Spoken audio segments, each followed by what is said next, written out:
It was a busy time on the Skarloey Railway. There were many visitors, but not just passengers. For the anniversary, Skarloey and Rheneas' brothers, Talilin and Dolgotch, visited, and the four had a lovely time. Now, the centenary was long over, but the engine still talked about it a great deal. You know, you should go live with Talilin in Wales, or have him live here with us. That would solve everything. I can't do that. As much as I enjoy being with my mate, my place is here, and his is in Wales. I would never want to leave here. Oh, but I do wish Talilin lived closer.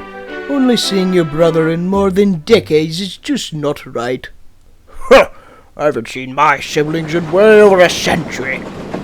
And all my siblings are dead, I think. You know, you haven't told us much about your siblings, Duke. Yeah, I don't even remember their names, aside from Prince. Princess Palmerston, Welsh Pony, and Little Giant, who's been dead for God knows how long. Good riddance. The engines were shocked by such a harsh statement. My goodness, Duke! Don't you think that's a bit disrespectful? Duke's face fell. I'm sorry. I shouldn't have said that. It's just in the end, I didn't get along too well with my siblings. What do you mean? Well, this was back in 1879. Before I came to the Mid-Sodor Railway, I worked on the Ffestiniog Railway for a little while. I was the last of what they called the England class. 6 of those were built. They were Princess, Prince, Palmerston, Welsh Pony, Little Giant, and Mountaineer, who was withdrawn whilst I was being built. Little Giant was withdrawn in 1932.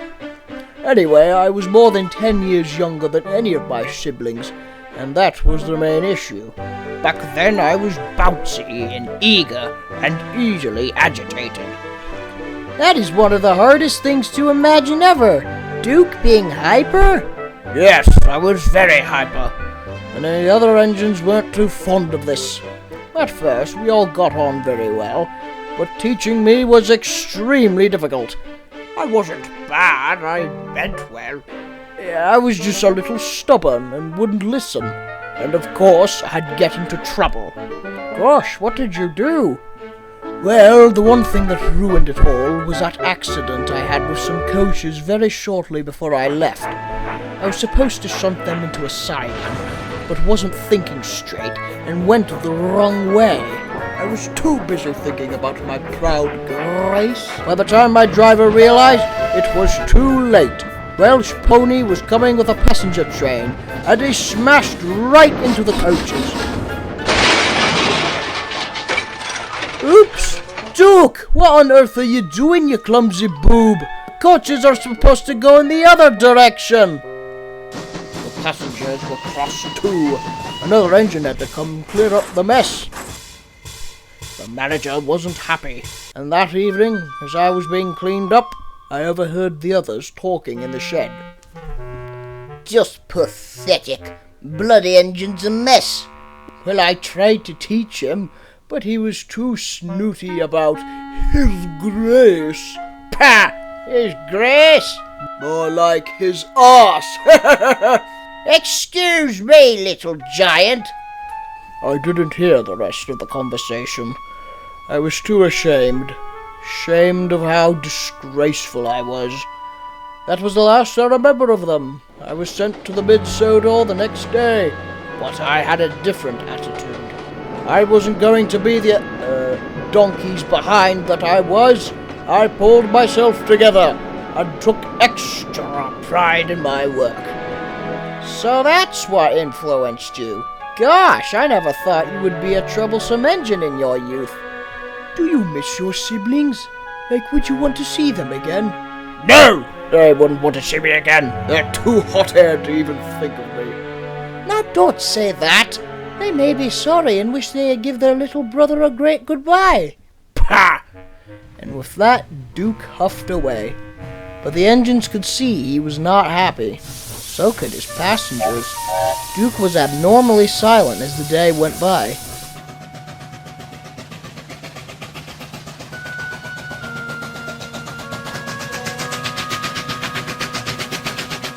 That evening, Peter, Sam, and Sir Handel saw him resting alone by the carriage sheds. Cheer up, Grandpuff. What's the matter? Oh, nothing. Just tired from a hard day's work. We know you're sad. We can see it. Is it about your siblings? Duke said nothing. He just stared sadly at the ground. You know, even though you may not get along with your blood family, you've got me and Peter Sam. Exactly. We've been through many adventures together, and we're proud of our old Grandpuff. Duke felt a little better. You're absolutely right. You two have been the best friends anyone could have asked for. We three are the Mid-Sodor Musketeers. Peter, Sam, and Sir Handel were glad Duke was feeling better, but even so, they came up with a plan. Months went by, and Duke had taken his mind off his brothers and sister. That is, until one day Mr. Percival had a special job for Duke. I want you to pick up an important visitor at the transfer yards. No coaches will be necessary. Who is this visitor? I don't know his name, but be on the lookout for someone special. Duke was confused, but agreed. On his journey, he tried to guess, but just could not figure out who the special visitor was.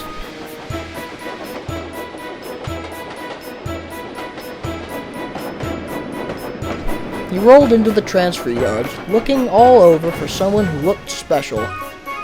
Well, where is this visitor? I don't get what's so secret about him or her. Looking for someone?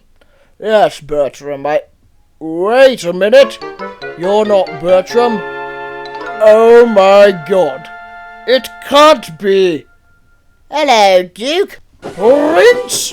Good gracious, I don't believe it! Good to see you, buddy. But why are you here? I had to help deliver that tent. What on earth is that tent doing on the rails? Well, the workmen all gathered around and quickly dismantled the tent, and under the tent was an engine. Palmerston? What are you doing here? We're the special visitors, of course. How are you, old Dukey? Duke was so baffled yet happy that he didn't know what to think. What are you two doing here? After 136 years, you just pop out of nowhere? we thought we'd pay you a visit. It's been far too long since we've seen you, and it's our biggest regret. Wait, but I'm confused. I was so arrogant. I thought you wanted me gone. I heard you all in that shed that night. What we said that night, well, we never really meant it.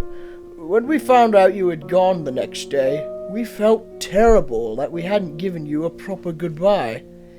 You were arrogant and troublesome at times, but you were a determined young engine who just had a few problems controlling yourself. You're our brother, Duke, and that will never change.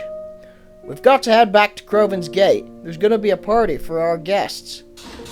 After Duke had been turned around and buffered up, the three brothers set off. So you see, old Dukey, we had a bit of a disagreement, of course, but we were very sad to see you leave. Even gruff little giant was sad. He would have loved to have seen you again. Rest in peace, old brother. Yes, indeed. But I forgot to ask, what about the others? Our Welsh pony and Princess. Welsh pony's been mended, and Princess is a static display. Oh, I see. It would have been nice to see them again. Oh, you have got to be joking. Well, if it isn't me own little brother, Duke. Surprise! Okay, what is going on? Who arranged this? Your controller, of course. And we gave him the idea. You did? Just for me? Of course. We could tell you wanted to see them. Duke was so touched he didn't know what to say. People wondered if he was going to cry. Then his face went sad.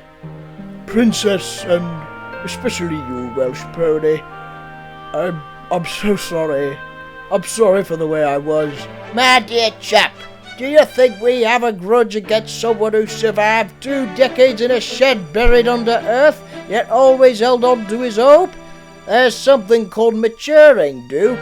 You were a young engine back then, and my God, you are such an inspiration now. We've all heard your story, and we were dead impressed. Wow, I guess I must have had the wrong impression of you all. By the way, did you all know that I'm no longer the youngest?